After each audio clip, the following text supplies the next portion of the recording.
변재준의 건강정보. 변재준의 건강정보 시간입니다. 코너스턴 의료원의 변재준 박사님과 함께 건강정보를 전해드립니다.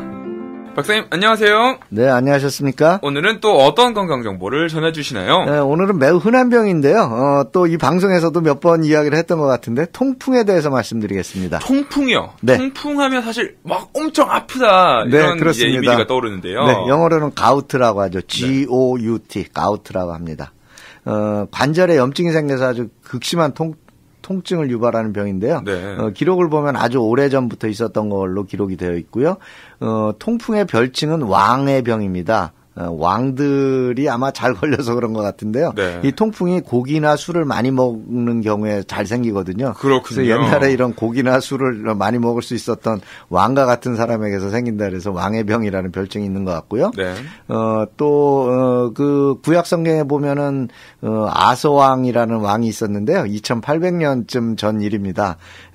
아서왕이 발에 병이 걸려서 고생했다 이런 말이 있는데요. 네. 아마도 이 아서왕이 통풍이 있었던 걸로 추정이 되거든요. 아, 그렇군요. 예, 그런데 발에 병이 있었다라는 것에서 이 통풍은 발에 잘 생기는구나 이런 걸 또 이렇게 생각해 볼 수 있겠네요. 예, 그렇습니다. 그러니까 통풍이 뭐 고기나 술을 많이 먹어야 이제 생기는데 예. 뭐 과거 같은 경우에는 고기나 술을 많이 먹을 수 있는 사람이 예. 왕이었으니까 예. 왕의 병이다 이렇게 얘기를 하네요. 네. 그러면 이 통풍은 왜 생기는 걸까요? 통풍은 요산이라는 물질이 있는데요. 유릭 애시드라고 합니다. 영어로는. 이 요산이 관절에 침착돼서 생기는 병입니다. 네. 네. 요산은 우리 몸의 필수 영양물질인 단백질이 분해가 되어서 생기는 물질이거든요. 그러니까 누구나 몸에다 요산을 갖고 살게 돼 있죠. 단백질이 다 필요하니까 다 그렇죠. 섭취를 하게 되고 그게 분해되면 요산이 되는 거거든요. 근데 그 요산이 너무 많아가지고 이게 관절에 쌓이게 되면 염증이 생기게 됩니다. 관절에. 그렇게 되면 관절이 벌겋게 부으면서 좀 이렇게 화끈화끈하게 되고 붓게 되고 이제 극심한 통증을 유발하게 되는데요. 가장 잘 생기는 관절은 엄지발가락 관절이고요. 그 이외에도 발목이라든지 무릎이라든지 손목 이런 데도 생길 수가 있습니다. 그렇군요. 그러면 통풍이 혈액 속에 있는 그 단백질이 분해되면서 생기는 요산이 관절에 침착해서 뭐 예. 염증이나 통증을 일으키는 병이다. 네, 그렇게 그렇습니다. 간단하게 말씀드릴 수 있겠네요. 네네. 그럼 사실 뭐 통풍이 체질적으로 좀 잘 걸리는 사람이나 좀 네. 통풍이 발생하기 쉬운 뭐 체질이 있을까요? 네, 체질도 있고 생활 습관도 있죠.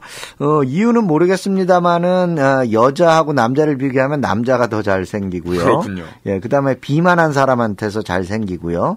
예, 그다음에 이제 특별한 음식을 먹은 후에 통풍이 잘 생기시는 분들이 있어요. 네. 뭐 이런 음식을 먹으면 누구나 통풍이 걸린다는 게 아니라 어떤 사람은 그 음식을 먹으면 통풍이 생긴다라는 건데요. 또 어떤 사람은 아무렇지 않을 수 있고요. 네, 그렇죠. 그 중에 이제 대표적인 게 아까 말씀드린 술이나 고기 같은 거 네. 이런 건데 이 술이나 고기가 아마도 이 고기 같은 것이 요산을 많이 만들어내는 그런 그 영양 물질이기 때문인 것 같기도 하고요. 네. 예. 그 다음에는 또 어떤 분들은 그 젓갈 같은 거를 많이 드신 다음에 생기는 경우도 있어요. 젓갈에도 사실 요산이 많은 걸로 되어 있고요. 그렇군요. 그 다음에 이제 그 술을 많이 드시는 경우에도 잘 생기죠.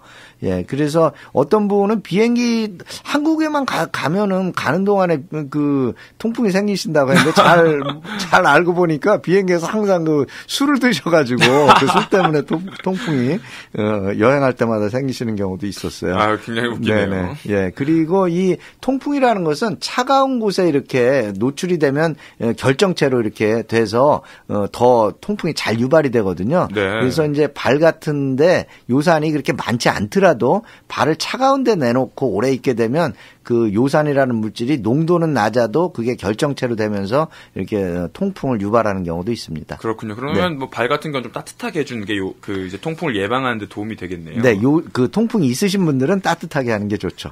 알겠습니다. 그러면 통풍이 사실 그 혼자 단독으로 오는 병이라고도 알고 있긴 한데 네. 합병증도 있다고 들었거든요. 예, 그렇죠. 예, 뭐 모든 병에 다 합병증이 있을 수 있는데 우선 뭐 통풍 그 자체로서는 우선 아프고 염증이 있는 게 제일 문제고요. 그렇죠. 예, 그다음에 이제 그게 반복해서 발생하면 이제 합병증이 생기게 되는 거죠. 어떤 합병증인가요? 관절이 부서져서 못 쓰게 되는 거죠. 자꾸 발생하면 관절이 부서질 거 아니에요.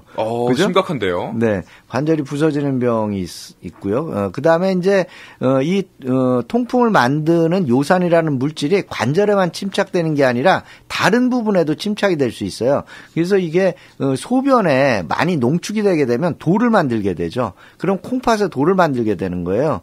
결석이죠, 그게. 결석이죠. 예. 네. 그러면 신장에 돌을 만들면 그게 빠져나오면서 매우 아프게 되고요.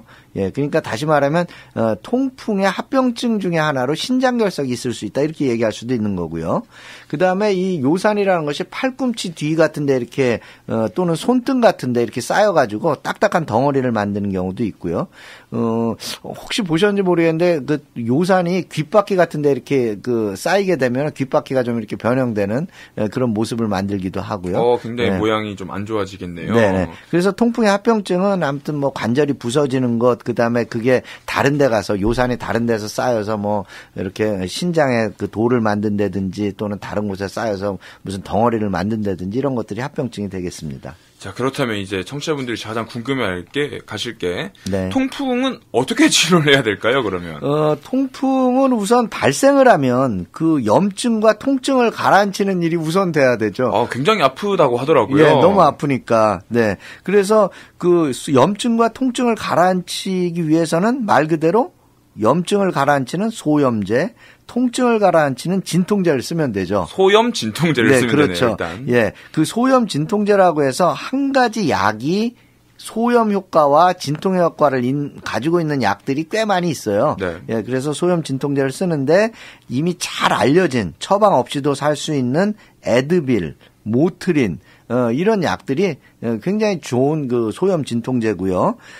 에드빌 모트린은 그 화학 성분이 아이부프로펜이라는 거예요. 그러니까 뭐 아이부프로펜이라고 부르기도 하고 네. 한국에서는 브루펜이라는 이름으로 팔리고요. 굉장히 브루펜이라고 하니까 친숙하네요. 네네. 네. 그다음에 이제 얼라이브라는 브랜드 네임으로 팔리는 약이 있는데 얼라이브는 그 성분이 나프록센이라는 거예요. 이 나프록센도 그 소염 진통제인데 한국에서는 낙센이라는 그 관절염 약으로 옛날에 많이 팔렸었죠. 그렇군요. 예. 그래서 뭐 이런 그 처방 없이 살 수 있는 소염 진통제를 써도 통풍에 그 다 효과가 있는데요. 중요한 거는 그 용량이 중요한 거예요. 보통 우리가 오버 더 카운터로 팔리는 양보다 훨씬 더 많은 양을 써야 된다라는 거예요. 그렇군요. 예, 그래서 그 아이부프로펜, 모트린, 에드빌 이런 종류의 약을 쓸 때는 한 800ml 정도까지 써야 되고요. 800ml면 사실 잘 가늠이 안 한 되는데. 4알 정도입니다. 굉장히 뭐 평소에 뭐 하나를 드시는 분들 거의 4배를 드셔야 되면 네네. 상당히 많은 양이라고 볼 수 있겠네요. 네네.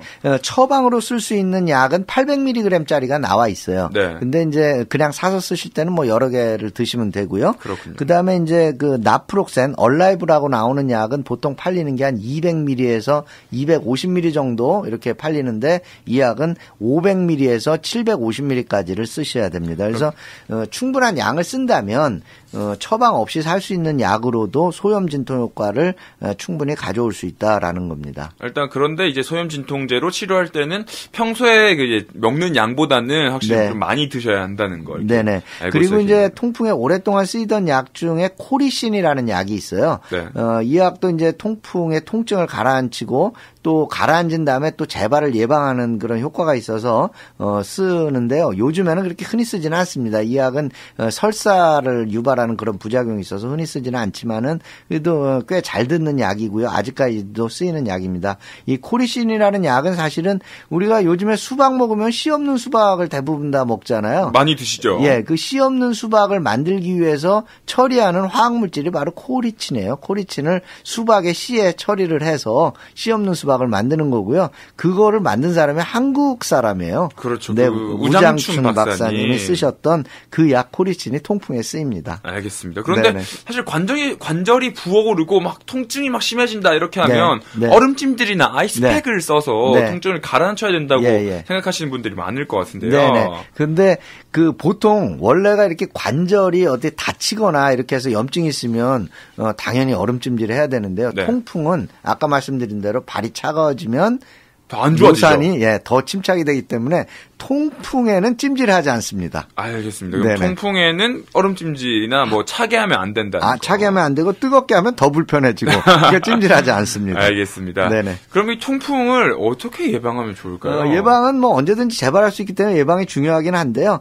통풍을 유발하는 요인들을 피하는 거죠. 예를 들면 나는 뭐 젓갈을 먹으면 통풍이 생긴다 그러면 그걸 좀 덜 드시고 고기류를 먹으면 통풍이 생긴다 이런 분은 덜 드셔야 되고요.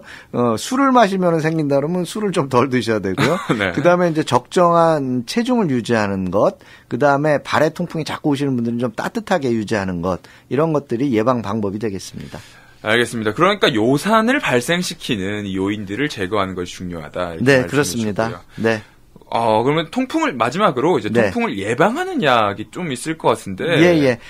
통풍을 예방하는 약은 뭐 요산의 농도를 떨어뜨리는 약이에요. 알로퓨리놀이라는 약이 가장 많이 쓰이는데요. 네. 옛날부터 먹게 되면 통풍의 그 요산의 농도를 떨어뜨려서 통풍의 발생을 예방하는데 중요한 거는 예방하는 약은 병이 없을 때 쓰는 거기 때문에 병이 언제 생길지 모르는 분들은 항상 안 아플 때도 쓰고 있어야 된다라는 것이 조금 어려운 점이 되겠습니다. 알겠습니다. 이제 네.